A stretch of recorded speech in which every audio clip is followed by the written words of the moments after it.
Salam sejahtera, anda bersama saya Rizal Zulkafli dan ini Niaga Awani. Semalam Kerajaan Umum PKPD akan dilakukan di beberapa kawasan dan mukim di Kuala Lumpur dan juga Selangor bermula pada hari esok. Menurut Jabatan Statistik, pada 2020 Selangor dan Kuala Lumpur termasuk wilayah Persekutuan Putrajaya masing-masing menyumbang sekitar 22 dan juga 21% kepada KDNK negara. Selepas PKP pada Mei, PKP penuh pada Jun dan juga kini fasa 1 Pelan Pemulihan Negara dan juga pelbagai PKP yang dilakukan sebelum ini, PKS dan pelbagai sektor perniagaan kini berdepan tekanan yang sangat besar. Pada Mei lepas, utusan Malaysia lapor lebih 30% PKS di negara ini bakal gulung tikar dalam tempoh 3 bulan akan datang berikutan kemerosotan aliran tunai selain perniagaan yang amat perlahan berikutan pelaksanaan PKP 3.0. Ini disuarakan Presiden Persatuan Pengusaha Kecil dan juga Sederhana Malaysia PKS, Datuk Michael Kang. 4 Jun lepas, Menteri Medak Datuk Seri Dr. Wan Junaidi Tuanku Jaafar berkata lebih 90% usahawan PMKS berdepan risiko terjejas sekiranya PKP 3.0 dilaksanakan secara berterusan. Menurut Perdana Menteri Tan Sri Muhyiddin Yassin, kerajaan sehingga kini telah memperuntukkan sejumlah RM147.1 bilion khusus bagi membantu PKS menerusi beberapa pakej rangsangan ekonomi yang diumumkan sejak 2020. Dan kita ingin fahami keberkesanan bantuan ini dan juga nasib PKS pada ketika ini. Dan kita bersama dengan Presiden Persatuan Peruncit Bumiputera, Datuk Amir Ali Maidin. Datuk, pertama sekali, Datuk, sekitar seminggu lepas Datuk nyatakan majoriti peniaga sektor peruncitan, terutamanya peniaga-peniaga sudah hampir mati. Dan sekarang, bagaimanakah, adakah mereka lega selepas pelan pemulih diumumkan, Datuk? Saya rasa dia begini. Masalah sekarang ni, dia ada dua masalah.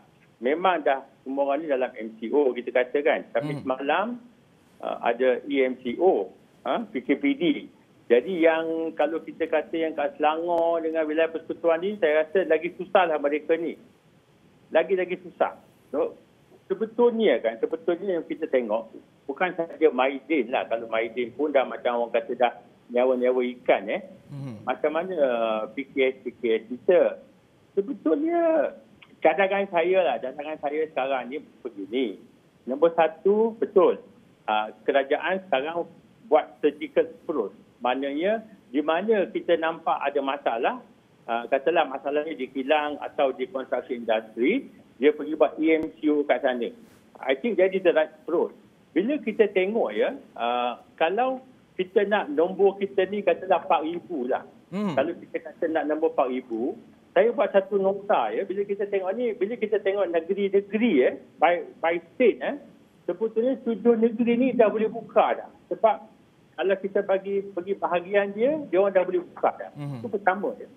Yang kedua, cadangan saya sekarang ni kita pakai vaccination, kita nak 10%.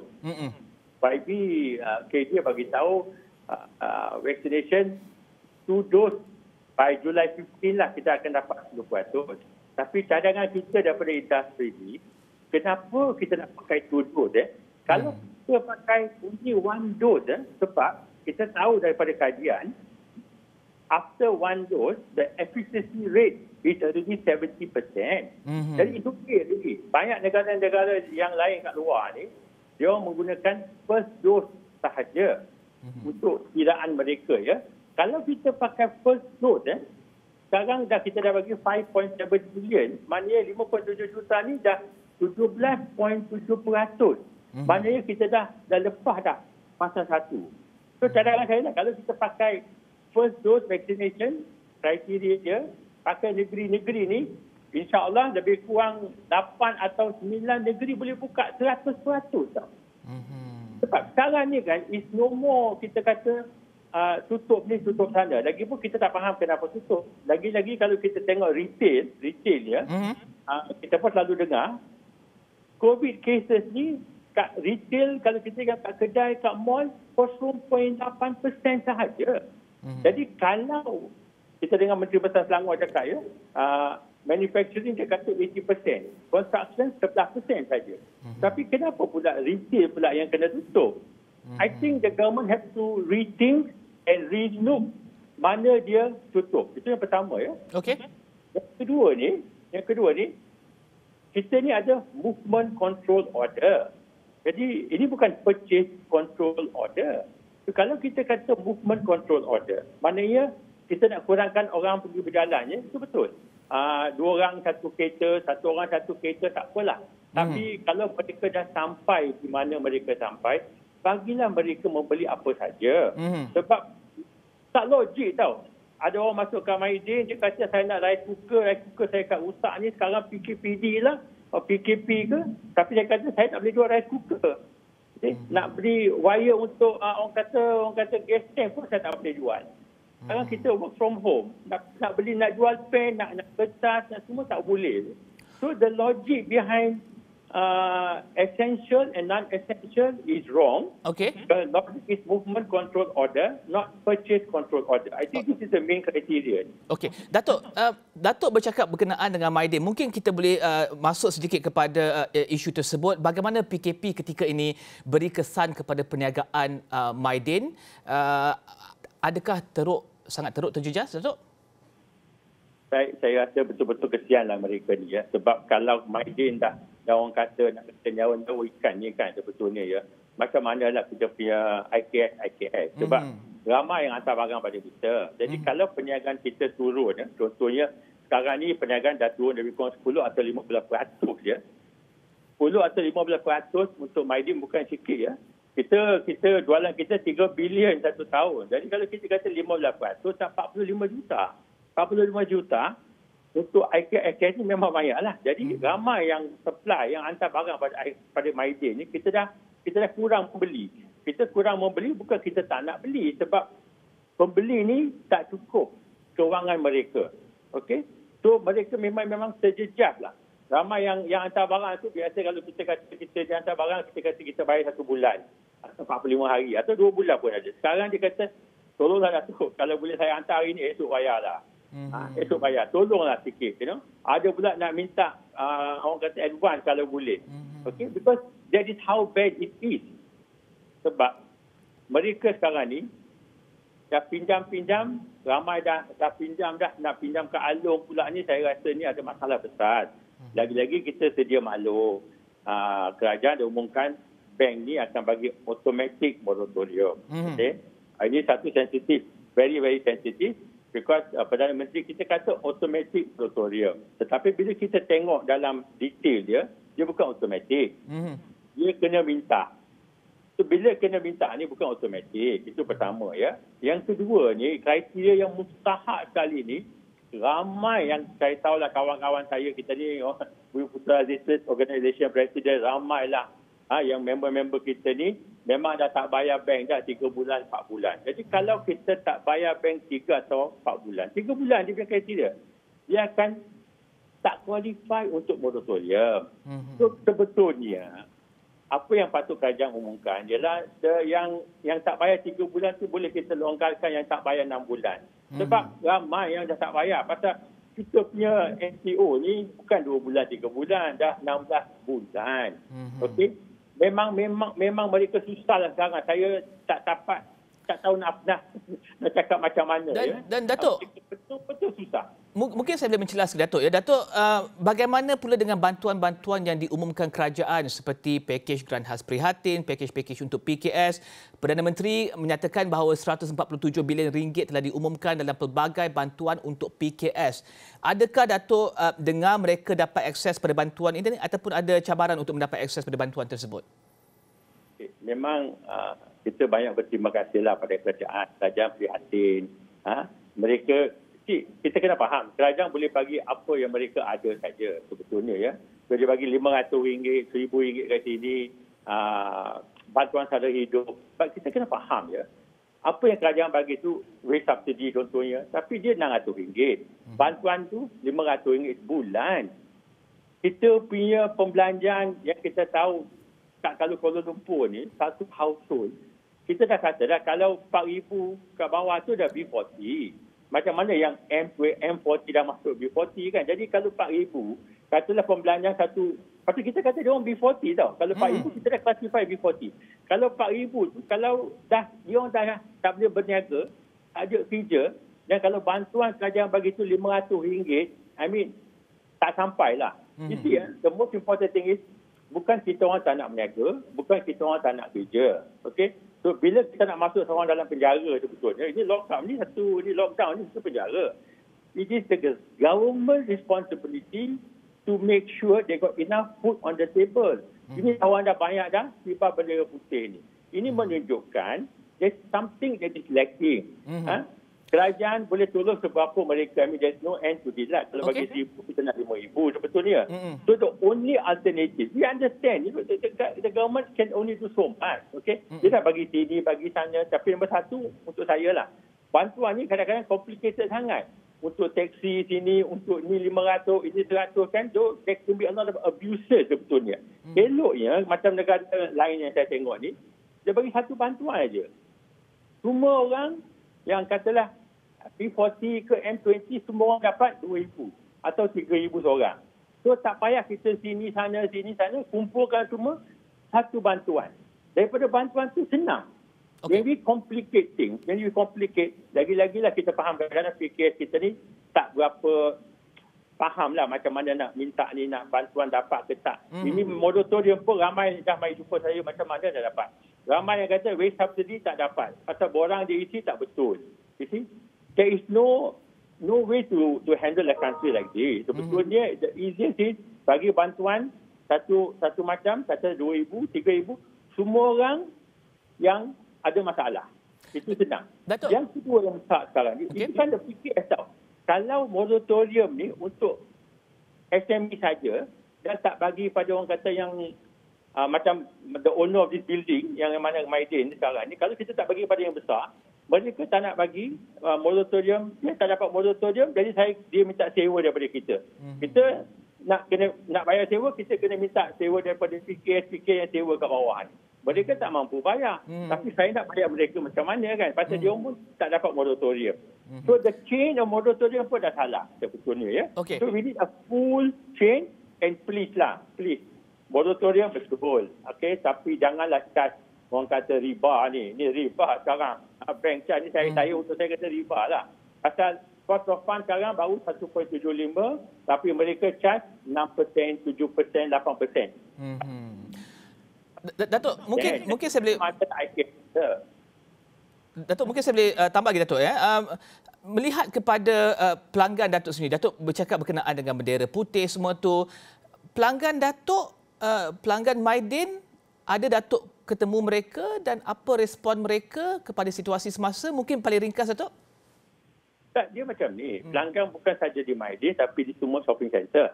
Footfall has gone down. Okay, mereka dah tak datang. Tapi tak apalah. Footfall memang kena turun sebab ni MCO. So memang kurang orang datang tapi mereka kena beli banyak. Tapi mereka tak beli banyak sebab mereka dah tak ada kemampuan nak beli. Okey? Dan bantuan yang bakul yang kita nak bagi katalah RM100 ke RM50 apa bakul tu, beras, gula, tepung, minyak masak. Okey, tapi macam mana dengan sayur, ikan? Dia orang dapat dari mana? Sebab they have no source of income, you know. So, bila kita cakap dengan pelanggan pun sama juga. Okey, mereka yang you must understand. Pelanggan yang masuk ke Maidin, dia kena cakap syukur Alhamdulillah. Pasal at least dia boleh masuk, dia boleh beli barang. Maknanya dia ada kemampuan. Saya tak susah dengan orang yang masuk ke Maidin. Saya lebih susah pada orang yang tak masuk pada mana-mana kedai sebab mereka tak ada kemampuan lagi. Dan mereka kibal bendera putih ni. This is something wrong here lah. You know? Kita dah sampai ke tahap begini ni, ini sebetulnya tak betul ya. We have to do something. We have to do something now. So the best approach is kita buka, kita fokus kita punya MCO, EMCO kepada negeri-negeri yang kita kata macam Selangor atau wilayah persekutuan ni. Lepas tu daripada Selangor ni pun kita fokus pada manufacturing and construction. Yang lain tu boleh buka. Jangan kita tutup semua. Dia kata ikut orang kata macam petaling. Kata petaling tapi petaling ni atau Selangor. Semua orang kata kat Selangor ni memang ada EMCO sekarang. Okay. And 40% of contribution is Selangor tau. Yeah. The government thing. Dan Datuk, jika PKS ini tidak dibantu, PKS dalam bidang retail ini tidak dibantu, apa kesan kepada pekerja mereka? Adakah Datuk sudah dengar mereka, ahli-ahli persatuan ini yang telah pun mengurangkan pekerja mereka? Bagaimana Datuk? dia macam ni. Bila kita tengok, bulan dulu bila kita tanya, mereka dah lebih kurang 20%, ya, 20% mereka dah memberhentikan. Yang pekerja mereka, bukan mereka yang tutup tu, yang lain, ya, yang belum tutup tapi dah memberhentikan. Dan saya diberitahu pada bulan ni, kalau ini continue sekarang ni, macam EMCO dengan MCO ni, 30% lagi akan memberhentikan pekerja-pekerja. Maknanya kalau kita kata retail industri, tak kira yang lain, ya, untuk retail saja, kita ada data, ya, daripada MRA, Bro dengan MRCA, dengan yang lain tu, lebih kurang 500 pekerja will lose their job. 500,000 tau. Ini bukan, kalau dia hilang kemampuan mereka, macam mana yang mereka bagi makanan yang lain kan? Kalau 500,000 berhenti kerja, maknanya 2 million people need to be fed. Okay, this is very, very serious. Betul-betul. Okey. Datuk, kita akan berehat seketika, Datuk. Kembali selepas ini, saya tanyakan tentang antara penyelesaian lain yang mungkin Datuk boleh tawarkan kepada pihak yang membuat polisi di luar sana, dan juga jika ini tidak dilakukan, apakah yang akan berlaku pada tempoh 6 bulan akan datang sehingga kepada akhir tahun 2021? Kita akan jawab persoalan tersebut sebentar saja lagi, Datuk. Kita akan berehat seketika, kembali selepas ini.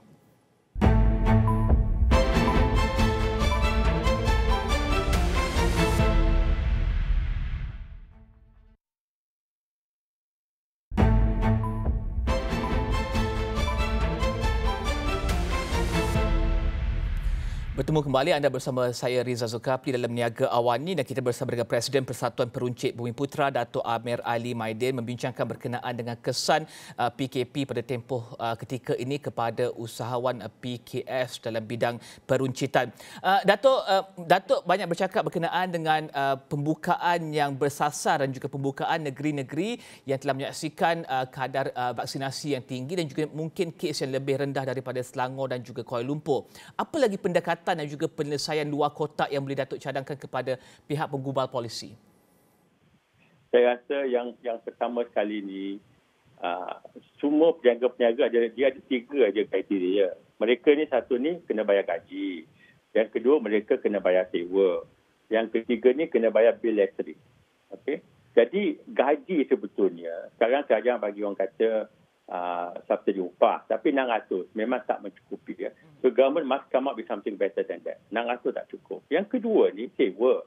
Sewa ni sebetulnya saya dengar Perdana Menteri kita kata untuk semua penyewa daripada MARA, kerajaan setuju akan bagi 30%. So saya nak faham ya 30%. Kedai itu tak buka. Kalau MARA ya, saya dulu ahli lembaga pengarah MARA ni.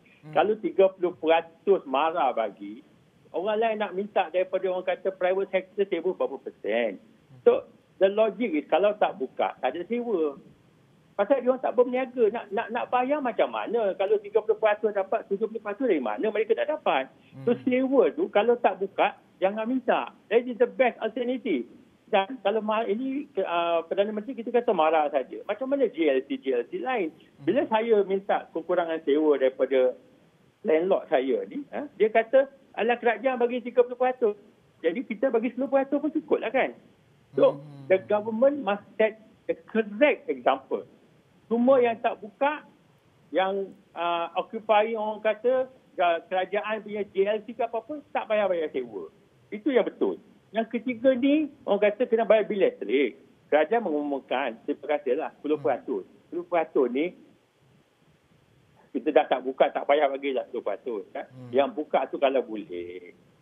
TNB ni untungan ke bilion-bilion. Bagilah 50% atau 80%. Dan lagi satu, untuk telco ni, kita semua nak online ni semua. Yang kita tahu Telkom, Maxi, Digi semua ni untung bilion. Boleh tak untuk 3-6 bulan tu, janganlah bagi 1 megabyte free ke apa-apa, 1 GB saja. Bagilah lebih sikit. Mana cukup? Itu kita nak berniaga tau. Ini bukan nak tengok YouTube. Jadi bagi lebih sikit. I think it's important. Semua orang pada masa ni bekerjasama. Jangan kita tengok keuntungan kita sendiri saja. Okey? Kita dah bayar untung. Yang mana dah bayar untung, inilah masa mereka bagi balik. Macam bank banyak beruntung 36 bilion tahun dulu. This is the time, remember ya. During the crisis 2008, kerajaan dah belajar 70 bilion untuk bank tau. Kerajaan tu duit rakyat, menolong bank. This is the time for you to pay back. Okey. So I think these are the few things. The most important out of the box is pakai kriteria first dose. Jangan tunggu second dose. Kalau kita pakai first dose, kita boleh buka the industry and we cannot wait for second phase, third phase, fourth phase. We just have to do a negative list. Yang dah ada lah. Yang orang kata kelab malam ke apa, tak apa. Kita faham tu. Tak payah. Tapi yang lain semua tu kita kena buka sekarang. Datuk, adakah melihat kepada keadaan semasa dan juga pelan pemulihan yang diumumkan oleh kerajaan, pelan pemulih, pelan pakej rangsangan, adakah Datuk melihat, adakah Datuk optimis untuk 6 bulan akan datang untuk Mydin dan juga PKS dalam bidang peruncitan di luar sana berdasarkan apa yang ada diumumkan oleh kerajaan sehingga kini? Rizal, kalau nak tunggu 6 bulan tak payah tunggu, Rizal. Semua orang akan kibar bendera putih esok. Okey? Macam saya kata selalulah, we have to be positive. Saya rasa tak ada perniagaan yang boleh mampu, can survive untuk 6 bulan. Okey, melainkan yang manufacture glove tu lah. Okey? Jadi yang lain-lain semua ni memang akan lingkup. Guarantee. Okey? Nak kata yang Mydin, tak Mydin pun saya ingat semua dah tak larak dah. So saya cadangkan there is no alternative, you know. Kita tak boleh. Banyak negara pun dah cuba, there is no alternative. The alternative is open now. Tak apa. Kalau kita nak guna phase 2, tukar kriteria dia sebab kita boleh buka. Phase 2 tu maksud saya tadi vaccination by state and surgical approach. Kalau Selangor besar sangat, pergi manufacturing. Lain semua kena buka. No alternative. Kita tak boleh tunggu 6 bulan, kita tak boleh tunggu 1 bulan. Nak tunggu 1 minggu, insya-Allah saya berdoa lah semua orang boleh tahan lah lagi seminggu atau 2 minggu. Dan Datuk, ramai pihak yang mencadangkan ataupun ada pihak yang mencadangkan bahawa peniaga harus melihat kepada pendigitalan, harus melihat kepada e-commerce untuk melakukan penjualan dan juga mendekati pelanggan di luar sana. Pandangan Datuk tentang gesaan ini, adakah ini akan membantu PKS dalam bidang peruncitan di luar sana ataupun adakah sumbangan e-commerce tersebut kepada perniagaan itu adakah itu cukup besar? Sebetulnya semua orang have to move to digitalization. Itu satu. Kalau ada MCO, tak ada COVID-19 pun memang. Tapi sebab COVID ni ramai dah orang kata an advanced stages. Tetapi macam Liza kata tadi, the percentage of digitalization atau orang kata yang purchase online baru berapa peratus saja. Tak sampai 15%. Kita cakap apa pun. Negara yang maju macam Korea pun baru 20% saja dia punya online. Itu yang nombor satu ya. Tapi Malaysia ni saya sedih lah. Siapa-siapa yang buat online, yang dapat peniaga ni siapa? Sebetulnya Shopee, bukan Malaysian. Lazada, not Malaysian. Yang angkat barang Grab, bukan Malaysian. Lala Move, bukan Malaysian. Ya, kerajaan bagi tahu ada alternatif. Tapi kalau yang mereka dah gergasi itu, dengan manipulasi, mereka menggunakan manipulasi yang kita ingat mereka murah, tapi saya tahu mereka tak murah. Sama ini kita tahu lebih murah. Tapi yalah, dia bagi point sini, coin sana. Dan yalah, orang kata marketing dia memang teruk. Okay? But remember, the money is going out of the country. Ya. Kalau kita beli online daripada 3-4 orang ni, the money is going, yang akan rugi rakyat Malaysia. Okay? So fine, kita nak pergi digitalization, but we need a local powerhouse to drive this, not foreigners. Kalau tidak, macam akan jadi macam hypermarket. Dulu, dah ramai sangat hypermarket yang besar. Tapi apa jadi ya? Yang besar-besar semua ni dulu ramai yang daripada luar negara, tapi sekarang dah tutup. Sebab yang Malaysia pun dah naik. Okay? So I think this digitalization is very good and everybody must go for it. Of course must go for it. This is the way forward. But it's a small percentage. And it's too small to say that we will survive. Tak ada orang yang boleh survive. Melainkan 4 orang tu lah. Dan paling ringkas Datuk ya, melihat kepada bagaimana Datuk harus juga merancang untuk 6 bulan akan datang. Wujudkah kejelasan daripada segi maklumat komunikasi untuk Datuk dan juga Mydin merancang untuk 6 bulan akan datang? Dan PKS peruncitan, wujudkah kejelasan untuk mereka merancang? Paling ringkas Datuk. Tak, dia sekarang ni of course yang kita kata, kalau dapat loan moratorium untuk PKS, IKS, ambillah loan moratorium tu. Okey, nombor satu. Sebab mereka tak ada alternatif yang lain. Walaupun kita tahu ya, loan moratorium ni interest rate tu tinggi. Saya cadangkan haraplah kalau kerajaan boleh bagi cost of fund lah. Bank bagi cost of fund. Janganlah nak guna rate yang biasa tu. Nombor satu. No choice tu. Yang kedua, apa yang kita kena tutup sajalah. Kalau ada kios kat mana dah tak larat, tutup. Daripada kita cuba nak bayar dan bayar sewa, bayar elektrik, bayar ni, dan kita dah tahu dah tak mungkin boleh berniaga lagi 2-3 bulan ni.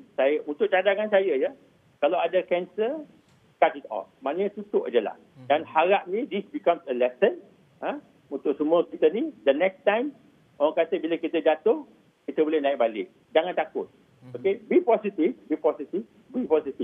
Masalah sekarang ni kita nak minta tolong dengan siapa tak tahu. Dulu kita kata saya ada masalah, saya minta pinjaman daripada bapak saya ke abang saya ke adik saya. Sekarang bapak pun dah tak ada kerja, adik tak ada kerja, raja pun tak mampu nak menolong. So, of course, kita kena positif lah. Positif, tetapi it doesn't solve the problem. Ya. Kalau kita dah ada pilot jual burger ni, maknanya majikan nak jual apa lagi kan? Kata kalau pilot dah jual burger lah, artis dah jual nasi lemak tu, baguslah mereka apa boleh buat kan? Mereka berdikari, mereka kena cari makan. Tetapi maknanya majikan yang jual nasi lemak tu tak laku dah sekarang. Okey. Terima kasih Presiden Persatuan Peruncit Bumiputera Datuk Amir Ali Maidin bincangkan berkenaan dengan nasib PKS peruncitan yang ketika ini berada dalam tekanan selepas sejumlah tempoh dalam PKP, dan juga ketika ini ketika kita membincangkan berkenaan dengan PKPD yang akan dilakukan di Selangor dan juga di beberapa kawasan di Selangor dan juga Kuala Lumpur. Dan kita akan berhenti di sini. Sekian Niaga Awani. Ikuti bagaimana segelintir masyarakat mendepani cabaran kehidupan dalam diary lockdown di halaman Mikro Interaktif di astroawani.com sekarang. Dan segala maklumat lain dalam astroawani.com, juga aplikasi Astro Awani. Terima kasih kerana menonton saluran berita paling dipercayai di Malaysia. Saya Riza Zulkapli, salam hormat.